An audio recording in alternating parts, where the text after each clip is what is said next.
Hello दोस्तों, नमस्कार। मैं डॉक्टर अंकुश कुशवाहा आज आपके लिए लेकर आए हैं इकोसिस्टम का सेकेंड पार्ट। हम बात करेंगे इकोसिस्टम की।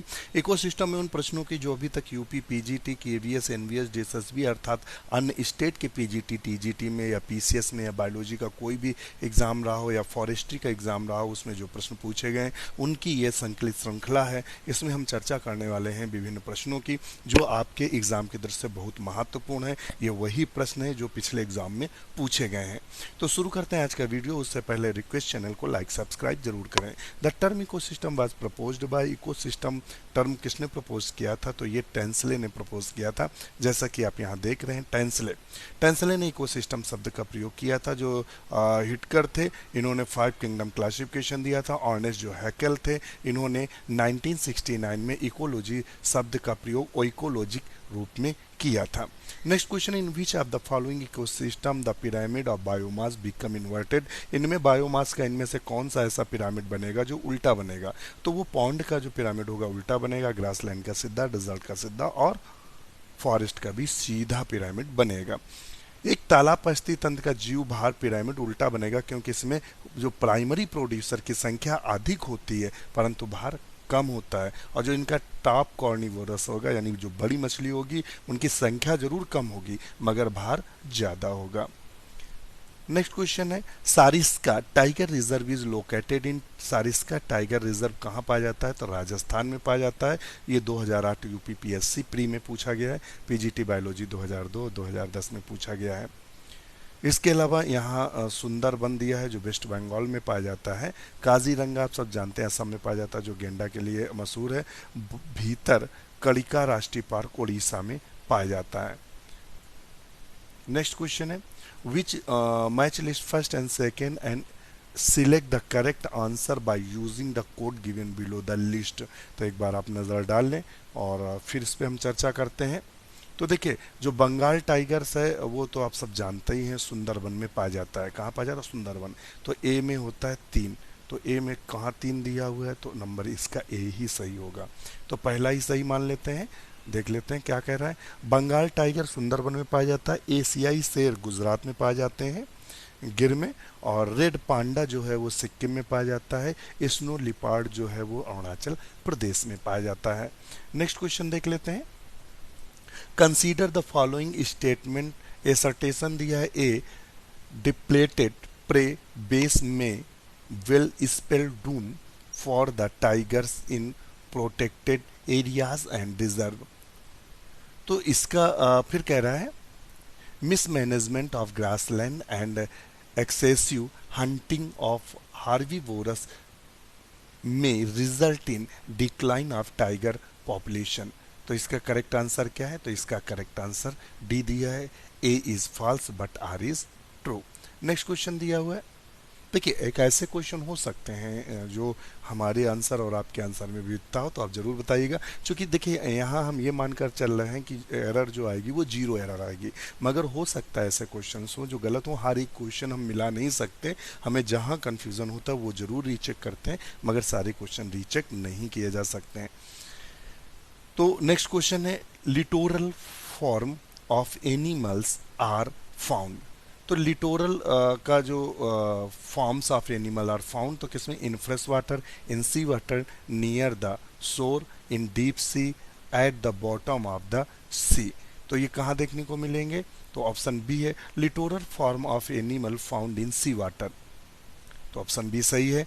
Near the shore called एप्लीमोनियन animals living in depth of the ocean water are absel a sedentary life on the sea bottom are benthic animal living flowing water in river are called lotic। ध्यान रखना।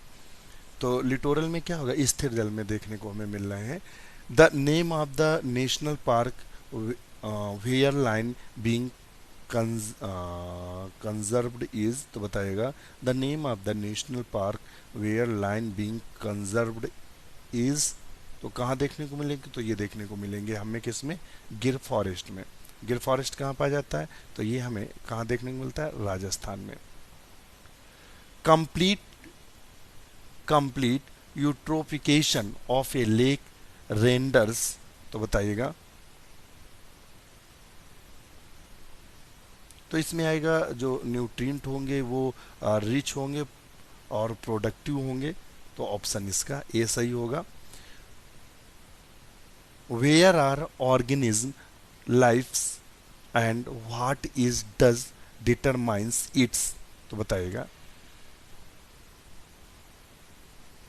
इसमें ए सही है या B सही है, D सही है और सी सही है, तो क्या सही है, ए सही है। निच, तो the role of function of an organism in ecosystem, the inter relationship of a species with all the biotic and abiotic factor effecting it, niche terms was first use the Grinnell, किसने दिया था, Grinnell ने दिया था, किसने दिया था, Grinnell ने। प्राइमरी कंज्यूमर्स आर, तो प्राइमरी जो कंज्यूमर्स होता है वो कैसा होता है, प्राइमरी कंज्यूमर्स तो हार्वीवोरस होता है, कैसा होता है, हार्वीवोरस। ये कुछ हमें उसने दिया है, consider the following statement, assertion दिया है, biotic balance of nature support the life by means of the cyclic use of the same minerals. Reasons दिया है, the heterotrophs and autotrophs available on the earth make it possible, select the correct answer using code below. तो इसका सही option है A, both A and R correct and R is the correct explanation, A. Next question देख रहे हैं, wild life protection act was enacted by the Indian government in, तो wild life protection act कब बना, और तो ये कब बना था, तो ये बना था 1972 में। जंगली जीव संरक्षण अधिनियम 1972 में भारत सरकार द्वारा लागू किया गया। यह जम्मू कश्मीर को छोड़कर संपूर्ण भारत में लागू है। अभी अभी ये लागू हो गया, जब से इंडिया में जम्मू कश्मीर पूर्ण रूप से विलय हो गया है, उसका जो स्पेशल राज्य का दर्जा था वो खत्म हो गया है, तब से ये भी लागू हो गया है। नेक्स्ट क्वेश्चन है, the first national park establish for the conserving wild life in the integral part of nature in India is, तो वो कौन सा है, तो वो Corbett national park UP. Bharat में सर्वप्रथम जिम कॉर्बेट राष्ट्रीय पार्क जंगली जीवों के संरक्षण के लिए 1936 स्थापित किया गया था। यह इस समय उत्तराखंड में प्रेजेंट टाइम पे है। कहाँ है, उत्तराखंड में प्रेजेंट टाइम पे है। पहले कहाँ था, यूपी में, चूंकि उत्तराखंड यूपी से अलग हुआ है, तो ये चूंकि ये कब पूछा गया, 2001 में, ये भी ध्यान रखिएगा। नेक्स्ट क्वेश्चन देखते हैं,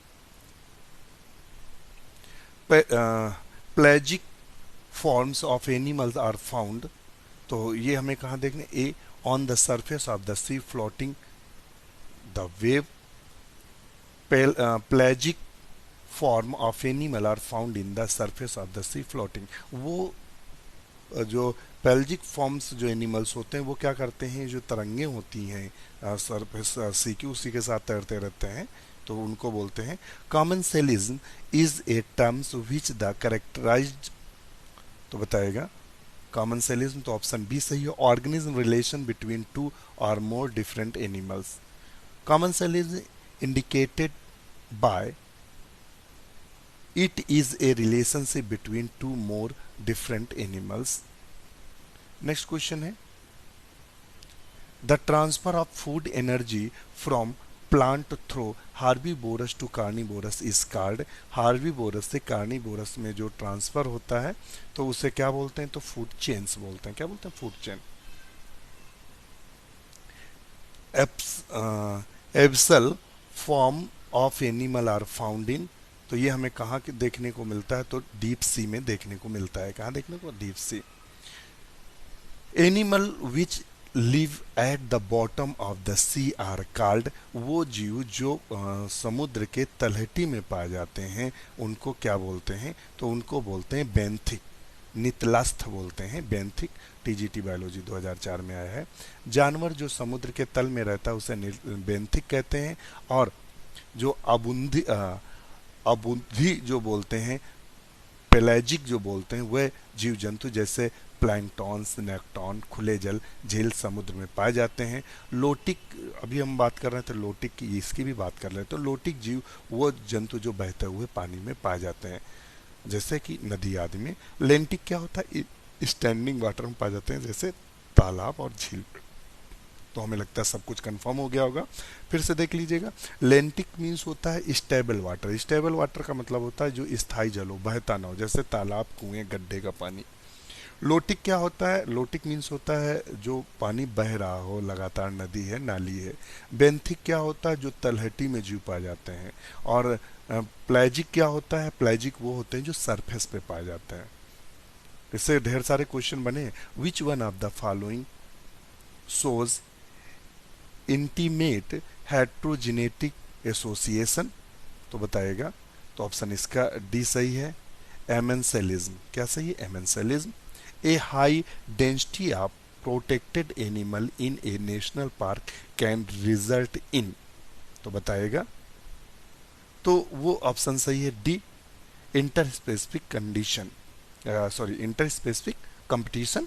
ए high density a protected animal in a national park can result the interspecific competition, means competition within same species of animals. Next question है, approximately what amount of energy is available to one tropic level from its predecessors predecessor? तो इसमें कितना आता है? 10% होता है। लिंडेमैन ने दिया था 10% एनर्जी की, प्रत्येक ट्रॉपिक लेवल पे सिर्फ 10% एनर्जी ही पहुंच पाती है। What average the percentage of radiate energy does an active producer store bye means of the photosynthesis? तो कितनी एनर्जी स्टोर करते हैं? तो आप बताएगा। तो ऑप्शन सही है ए, 0.1। About 34% of the sunlight is reflected back into the atmosphere and rest 56 reaches earth atmosphere. Only 0.1% of sunlight is used in photosynthesis.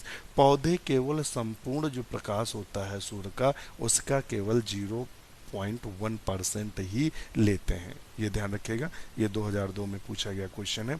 Which of the following plant is capable of absorbing CO2 and NO2? तो बताएगा। Which of the following plant capable, इनमें वो plant कौन capable है जो CO2 और NO2 को absorb करता है? CO2 तो सभी करते हैं, मगर चूंकि यहाँ NO2 लगा हुआ है तो इसलिए ये ज़्यादा महत्वपूर्ण होता है। तो Phaseolus vulgaris is a plant capable of absorbing CO2 and NO2। ध्यान रखते हैं, फैसियोलस वल्गैरिस। तो ऑप्शन इसका बी सही है। बहुत अच्छा क्वेश्चन है, फैसियोलस वल्गैरिस, याद रखेगा इसको। Which one of the following is not का factor for the wild life conservation? वन्य जीवन के संरक्षण के लिए कौन सा कारक आवश्यक नहीं है? तो बताएगा। को फैक्टर है, यहाँ का दिया हुआ CO होगा, को फैक्टर होगा, सहकारक होगा, तो यहाँ का दे दिया है इसने, सही कर लीजिएगा। तो बताइएगा वन्य जीव संरक्षण के लिए कौन सा कारक आवश्यक नहीं है? और वन्य जीवों का विनाश, वनों का विनाश, वनों का निर्माण और उपयुक्त में सभी। तो उपयुक्त में सभी। नेक्स्ट क्वेश्चन है, study of communities in relation to their environment is known as? तो उसको हम क्या बोलेंगे? तो उसको सिनिकोलॉजी बोलेंगे। क्या बोलेंगे? सिनिकोलॉजी। आर्टिकोलॉजी में क्या होता है? केवल पर्टिकुलर जाति का ही इन्वायरमेंट के साथ रिलेशन का अध्ययन करते हैं। नेक्स्ट क्वेश्चन है, which one of the following interaction will not promote coevolution? तो बताएगा which one of the following interaction will not promote coevolution? तो बताएगा। तो वो कौन सा है? Parasitism. Parasitism is the association will not promote the coevolution because one species is killed. Parasitism indicate by plus and minus. एक लाभ में रहेगा, जो खाएगा वो लाभ में रहेगा, जो मर जाएगा वो हानि में रहेगा। म्यूटेलिज्म में क्या होता है? म्यूटेलिज्म में पास्ट प्लस रहता है, दोनों को फायदा होता है। और कॉमेंसलिज्म में क्या होता है? इसमें क्या होता है? Beneficial to one but neutral और नो बेनिफिशियल टू अदर। एक को लाभ हो सकता है और दूसरे को कोई फर्क नहीं पड़ता है। एज लाइक शेल्टर समझ लीजिए। The two communities belonging to different species share the same food and space and members of one may fight and kill the members of the other but not eat them. The association between them is called, तो उसे क्या बोलते हैं, तो उसे क्या बोलते हैं, कंपटीशन। क्या बोलेंगे, पर कंपटीशन। देखिए वो यहाँ वो सिर्फ मार रहा है, खा नहीं रहा है। मतलब जैसे 10 लोग हैं और भोजन के लिए लड़ें और 9 को मार दें, एक आदमी खा जाए सब, तो वो क्या होगा, कंपटीशन होगा। पैरासिटिज्म में क्या होता है, एक को लाभ हो रहा है और दूसरे को। कॉमन सेलिज्म में क्या होता है, कॉमन सेलिज्म में आप सब जानते हैं कि लाभ एक को होता है, दूसरे को ना लाभ होता है ना हानि होती है। और प्रीडेशन में क्या होता है, उसमें तो मारकर खा जाता है। चूज द इनकरेक्ट पेयर, इसमें इनकरेक्ट पेयर्स हमें चूज करना है। तो पेरियर ये सही है। लायन सारिस्का राष्ट्रीय उद्यान, राजस्थान में लायन नहीं पाए जाते हैं, तो सारिस्का राष्ट्रीय उद्यान बाघ अभ्यारण्य के रूप में प्रसिद्ध है। शेरों के लिए प्रसिद्ध गिर अभ्यारण्य गुजरात है। तो आज के लिए इतना ही। हमारा वीडियो कैसा लगा हमें कमेंट करके जरूर बताइएगा। इसी के साथ नमस्कार।